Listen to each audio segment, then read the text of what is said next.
Hello everyone. టీటీడీలో ₹300 దర్శనం tickets పక్కాగా ఎలా బుక్ చేసుకోవాలో, ఏ టిప్స్ వాడాలో స్టెప్ బై స్టెప్ వివరించడం జరిగింది. ఈ వీడియో స్కిప్ చేయకుండా చూస్తే కన్ఫ్యూజన్ ఉండదు. బుక్ చేయడానికి వీలైనంత వరకు కంప్యూటర్ కానీ ల్యాప్టాప్ కానీ యూజ్ చేయండి. 5G నెట్వర్క్ సిగ్నల్స్ లేక వైఫై నెట్వర్క్ సిగ్నల్స్ స్ట్రాంగ్గా ఉండేటట్టు చూసుకోండి. చేసుకోవాలనుకునేటప్పుడు కనీసం 5 నిమిషాలకు ముందు అనగా 2:55 కల్లా ఫోన్ నెంబర్తో లాగిన్ అయి ఉండండి.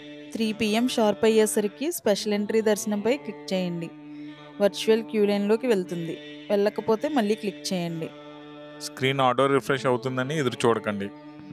వర్చువల్ క్యూ లైన్లోకి వెళ్ళిన తర్వాత పేజ్ని బ్యాక్ కానీ రీఫ్రెష్ కానీ చేయకండి. వర్చువల్ క్యూ లైన్ పూర్తయ్యాక బుక్ చేయాలనుకున్న తేదీ, నెంబర్ ఆఫ్ టికెట్స్ స్లాట్ని సెలెక్ట్ చేసుకుని కిందకి స్క్రోల్ చేసి కంటిన్యూ కొట్టండి. ప్రాసెస్ త్వరగా అవ్వాలనుకుంటే మనం ముందుగానే వెళ్ళవలసిన తేదీ, time slot, number of tickets confirm చేసుకుని రెడీగా ఉండాలి.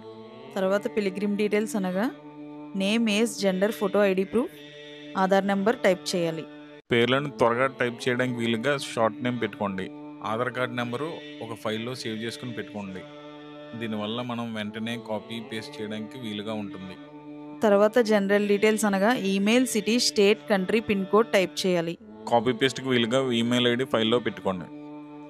వీలైనంత త్వరగా pilgrim details, general details enter చేసి కంటిన్యూ కొట్టండి. Pilgrim details, general details continue చేసిన తర్వాత పేమెంట్ విండో ఓపెన్ అవుతుంది. కిందకి స్క్రోల్ చేసి పే నౌ కొట్టండి. పే నౌ తర్వాత choose the payment method window open అవుతుంది. పే వయా క్యూఆర్ సెలెక్ట్ చేసుకుని జనరేట్ నొక్కండి. తర్వాత క్యూఆర్ స్కాన్ చేసుకుని ఫోన్పే ద్వారా అమౌంట్ పే చేయండి. ఫోన్పే స్కానర్ ముందుగా ఓపెన్ చేసి ఉంచుకోవడం వల్ల మీ పేమెంట్ ప్రాసెస్ త్వరగా అవుతుంది. పేమెంట్ అయిన తర్వాత ట్రాన్సాక్షన్ సక్సెస్ అని వస్తే కనుక మీ టికెట్ బుక్ అయినట్టే. Please like, share and subscribe our channel.